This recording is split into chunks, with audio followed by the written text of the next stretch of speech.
आप जब प्रातःकालीन उठें तो पहले उठने का नियम लें कि सूर्योदय के 1 घंटा पहले हम उठेंगे।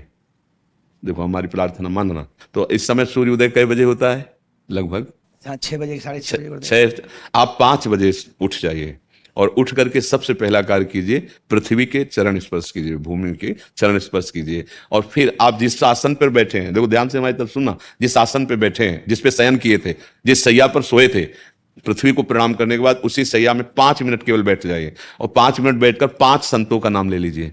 जैसे हम लोग श्री स्वामी हरिदास जी की जय, हरिवंश महाप्रभु की जय, हरिराम व्यास जी की जय, नागरीदास जी की जय, श्री ध्रुवदास जी की जय, 5 संतों के नाम याद कर लीजिए। इसके बाद नीचे उतरिए और पहले जो अपने माता पिता, अगर वो शयन कर रहे हैं तो कोई बात नहीं है, अगर वो शयन नहीं कर रहे हैं तो पहले जाकर माथा रखकर उनको प्रणाम कीजिए। इसके बाद आधा लीटर या पौन लीटर जितना आप जल पी सकते हैं, उस जल को आप हल्का सा गर्म करवाइए अपने माता पिता से, जो भी आपकी सेवा में हो, या अगर आप स्वयं कर सकते हो तो स्वयं हल्का सा। अगर 500 ग्राम पी जाए तो और अच्छी बात है, और इससे ज्यादा पी जाए तो अच्छी बात है। वज्रासन में बैठना आता है?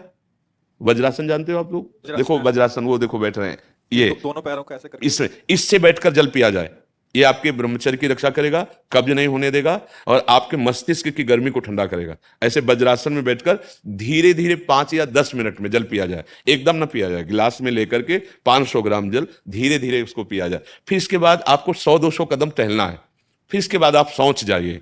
शौच, अगर आपका पेट साफ हो जाता है, अगर नहीं साफ होता है, कोई ऐसी परेशानी लगती है, तो 1 चम्मच ईसबगोल की भूसी और छोटी हर का आधा चम्मच अगर रात्रि में दूध से या पानी से ले ले तो वो बार बार शौच नहीं लगाएगा, पर आपकी आंतें साफ हो जाएंगी। शौच जाने के बाद स्नान करें और फिर तुरंत, अगर आपको व्यायाम आता है तो करे, नहीं तो सीधा सरल बात होती है, 20 बार बैठ जाए बैठक और 10 बार लेटने वाली दंड।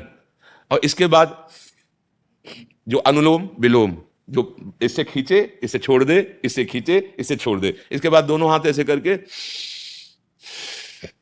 7 बार ऐसे करें, सीधा खींचे और सीधा छोड़ दे।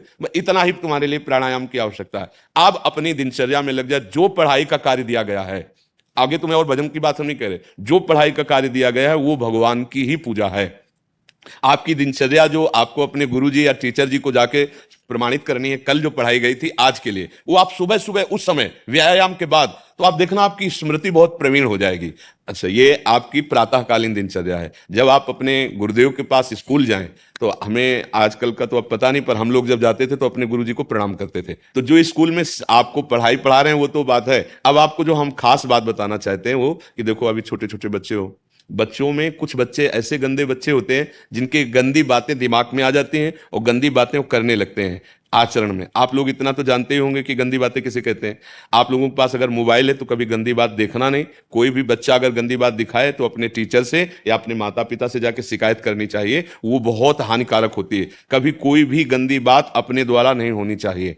अभी आप नवीन जीवन धारण किए हुए हैं, आप भगवान की प्राप्ति, देश की भक्ति और बहुत अच्छे अच्छे पदों में जा सकते हैं। अच्छे पवित्र आचरण और पवित्र संस्कार। ब्रह्मचर्य के लिए गंदे बच्चों का संग त्याग करना, गंदी कोई ऐसी हरकत सिखावें या बात सिखावें तो उसको सुन करके छुपा नहीं लेना, तुरंत अपने टीचर से बताना या अपने माता पिता से बताना, और ऐसे बच्चे का कभी संग नहीं करना।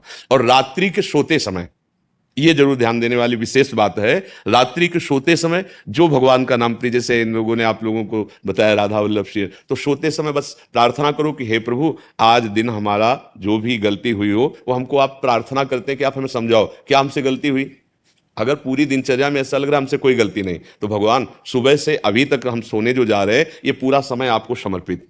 आप देखना, इसका फल देखना, एक तपस्वी की तपस्या का जो फल होता है ना, उसका ही फल मिलेगा। और सोते समय बस राधा वल्लभ श्री हरिवंश, राधा वल्लभ श्री हरिवंश, इधर उधर ना सोचते हुए, ना मोबाइल देखते हुए, ना कोई गंदी बात मन में, और चुपचाप सो जाइए। और जब फिर सुबह उठे तो फिर ऐसी दिनचर्या। और पढ़ाई, इस समय तुम्हारा भजन है।